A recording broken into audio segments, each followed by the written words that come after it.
मोहतरम नाजरीन, अस्सलामु अलैकुम वरहमतुल्लाहि वबरकातुहू। नहमदुहू व नुसल्ली व नुसल्लिमु अला रसूलिहिल करीम, अम्मा बाद। फ़अऊज़ु बिल्लाहि मिनश शैतानिर रजीम, बिस्मिल्लाहिर रहमानिर रहीम।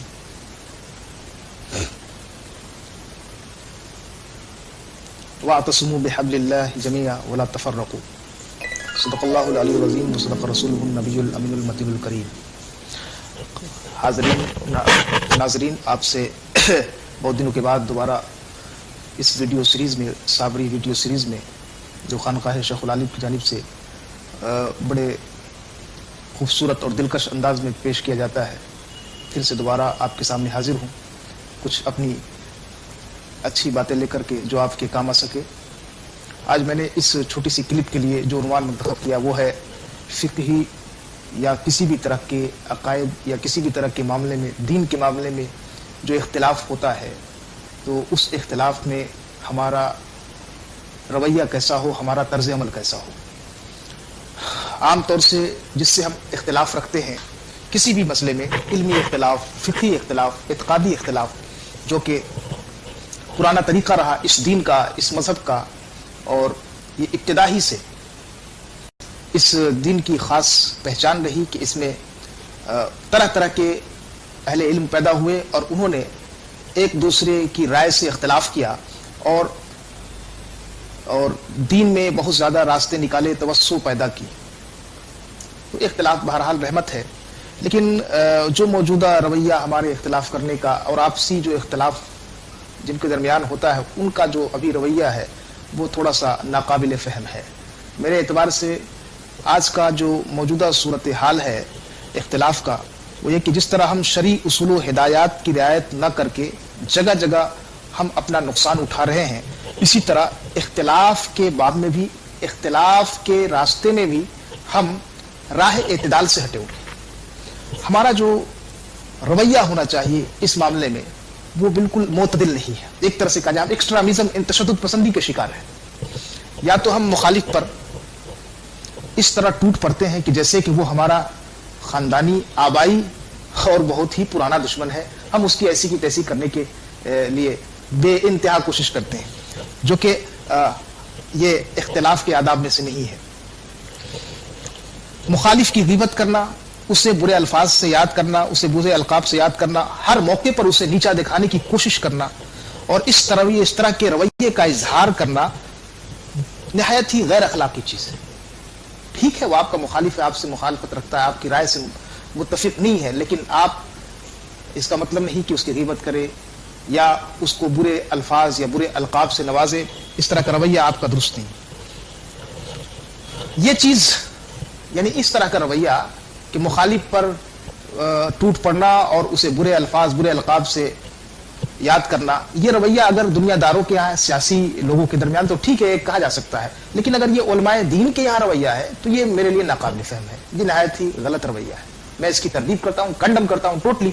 मैं इससे बिल्कुल इत्तेफाक नहीं करता, क्योंकि हमारे उलमाए दीन का, पुराने जो हमारे असलाफ थे, आइम्मा किराम, उनका जो रवैया रहा आपसी, ये इख्तिलाफ करते थे, लेकिन किस कदर आपस में उनका एहतराम और अदब का मामला था, उसको मैं मिसाल समझाता हूँ। आपको मालूम है, दो अजीम फ़िक़ह के इमाम आज़म अबू हनीफा रज़ियल्लाहु तआला अन्हु और दूसरे जो बड़े इमाम थे फ़िक़ह शाफ़ी के बानी मोहम्मद बिन इदरीस इमाम शाफ़ी रज़ियल्लाहु तआला अन्हु। देखिए, दोनों का मसला और मौक़िफ़ अलग है। एक आमीन बिल जहर के कायल है नमाज के अंदर, और दूसरे आमीन बिस्सिर के कायल है। इमाम शाफ़ी आमीन बिल जहर के कायल है और इमाम आज़म का मज़हब क्या था? आमीन बिस्सिर। वो नमाज में सूरह फातिहा में जो आमीन, ख़त्म सूरह फातिहा के बाद आमीन कही जाती है, उसको जोर से नहीं पढ़ती, वो कहते थे उसको आहिस्ता से पढ़े। और इमाम शाफ़ी आमीन बिल जहर के कायल है। लेकिन यही इमाम शाफ़ी जिनका मज़हब ये था कि आमीन बिल जहर, जब इमाम आज़म रज़ियल्लाहु ताला अन्हु के मज़ार से मुत्तसिल मस्जिद, जो इमाम आज़म अबू हनीफा के नाम से मस्जिद मंसूब है, वहाँ नमाज अदा करने के लिए पहुँचते हैं, इमाम आज़म की मस्जिद जहाँ उनका कब्र है, तो इमाम शाफ़ी रज़ियल्लाहु ताला अन्हु का तर्ज अमल देखिए। वो नमाज अदा कर रहे हैं, लेकिन अपने मौक़िफ़ यानी आमीन बिल जहर पे अमल नहीं कर रहे हैं, आमीन बिस्सिर कर रहे हैं, इमाम आज़म के मौक़िफ़ पर अमल कर रहे हैं। साहिब मज़हब इमाम शाफ़ी अपने मौक़िफ़ को तर्क कर रहे हैं اور اس امام کے مذہب پر عمل کر رہے ہیں جن سے انہوں نے اختلاف کیا تھا. ان سے پوچھا گیا کہ آپ نے ایسا کیوں کیا؟ آپ کے نزدیک تو بھائی آمین بالجہر ہے، آمین بالسر تو ہے ہی نہیں، لیکن یہ تو امام اعظم کا موقف ہے. تو انہوں نے کہا کہ مجھے صاحب مزار سے حیا آتی ہے، میں نے ان کا ادب کیا.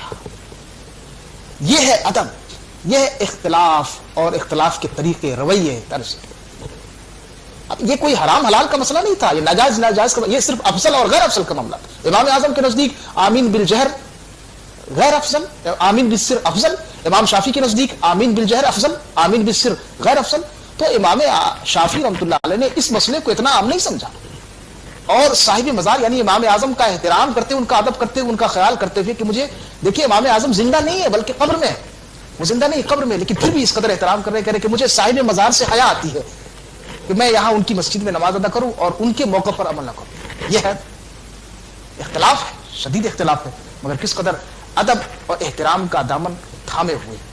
یہ تھا ہمارے ائمہ کرام اور اسلاف کرام کا باہمی اختلاف اور ان کا آپس میں تعظیم و تکریم کا، محبت کا، احترام کا اور بہترین حسن اخلاق کا نمونہ، کہ وہ شدید اختلاف کرتے لیکن پھر دل میں اس اختلاف کو جگہ نہیں دیتے. آج کل جو اختلاف ہے وہ ہمارا تو اختلاف وہ زبان پہ کم لیکن دل میں اس اختلاف کے اثرات زیادہ ہوتے ہیں. ہم اناد میں ڈوب کر کے کسی کو اپنے مخالف کو ہم برے الفاظ سے یاد کرتے ہیں تو وہ ہمارے دراصل دل میں چھپے ہوئے اناد کی آواز ہوتی ہے، حسد کی آواز ہوتی ہے.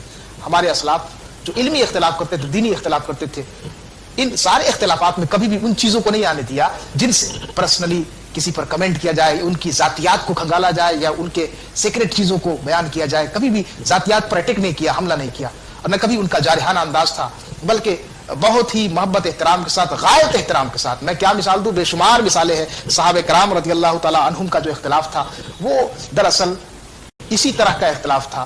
بہت ہی وہ بھی اختلاف کرتے تھے، ایسی بات نہیں ہے کہ ان کے درمیان اختلاف نہیں ہوتا تھا. اختلاف رائے قدیم عہد سے موجود رہا، ان کے درمیان بھی شدید اختلاف رہا کرتا تھا، مگر اس کے باوجود بھی کبھی بھی انہوں نے ایک دوسرے کا احترام کرنا نہیں چھوڑا، ایک دوسرے کو لان تان کا نشانہ نہیں بنایا. دراصل ہم نفسیاتی طور سے اختلاف کے شکار ہو جاتے ہیں، سائیکولوجیکل اعتبار سے اختلاف کا اثر ہمارے اندر آ جاتا ہے، جس کی وجہ سے ہم مخالف پر برس پڑتے ہیں اور ہم سے ایسا رویہ ظاہر ہوتا ہے جس سے غیر اخلاقی بھی کہا جائے، غیر انسانی بھی کہا جائے. اور میں اس سلسلے میں یہی کہنا چاہوں گا کہ جو ہمارے اسلاف کا، ائمہ کرام کا طریقہ رہا، طرز رہا اختلاف کا، ہم اس کو اپنائیں اور اس کو اپنا کر کے ہم جب بھی کسی سے اختلاف کریں تو ہم سمجھے کہ وہ ہمارا ازلی دشمن یا ہمارا آبائی دشمن نہیں ہے، بلکہ وہ صرف ایک ایسا شخص ہے جس نے اپنے علم اور تحقیق کی بنا پر ایک الگ رائے قائم کی ہے. اس کا بھی احترام کرے کہ جو بھی موقف رکھتا ہے تو بلا دلیل کے تو موقف نہیں رکھتا ہوگا. عام طور سے بھی بات سمجھ جاتی کہ کوئی رائے نہیں، کوئی دلیل نہیں ہے اس کے پیچھے، تو ایسے ہی ہے.